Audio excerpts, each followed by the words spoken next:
Thigukuu ya Christmas igiaga na cama riria andu a famiri na arata mekunyitanira na gukunguira mari hamwe, na hau niho andu aria maikaraga kuraya na mucii mohaga thabari na guthii icagi-ini na kurianira. Icera-ini ritu kiroko kia umuthi mucii-ini munene wa Nairobi nitwaraniirie na athii amwe hamwe na matereba na matwiritie ati Akenya mararihaga fare maita meri makienda guthii gukunguira thigukuu ici.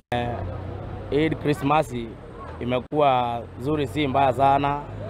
Watu wamesafiri, lakini pande moja watu wako Nairobi, so inabidi magari zitoke Kitui ama Makueni ama Mombasa zinakujia watu Nairobi. Sababu ndio manake fare imekuwa kama mara mbili, juu gari inakuja empty inakujia watu, juu Nairobi kulikuwa na shida ya magari. Akenya amwe marokire kuoha thabari cia guthii icagi-ini kiroko kia umuthi makiuga ati marihi ma ngari mauma thĩ hanini ukiringithania na kiumia githiru. Pia ni 1500, tunaona imepungua kuliko ile time. Unajua kwanza last week ilikuwa imefika 25, at least saa hii imepungua zaidi. Imepungua kidogo. Watu walipungua, ni kama watu round hii wamesafiri sana.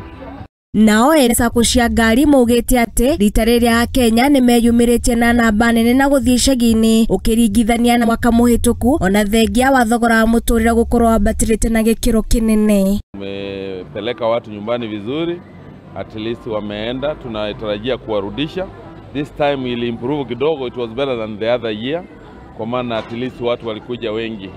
Na sasa wakati huu tunatarajia at least uchumi igiro kidogo, kwa maana hii movement ya watu imeonyesha kwamba at least kuna pesa kwa watu. Ona gukiri uguo ahuri biashara amwe guku Nairobi no mahingurire biashara ciao ta mutugo ni undu wa itumi citiganite ta uria maratarithia.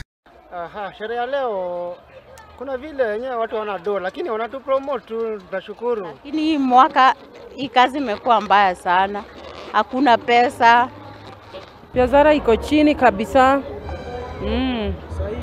Mwaka jana ilikuwa at least, lakini ya hii mwaka si poa. Handu-ini ha Muthingi TV ni njitagwo Ng'endo wa Njogu.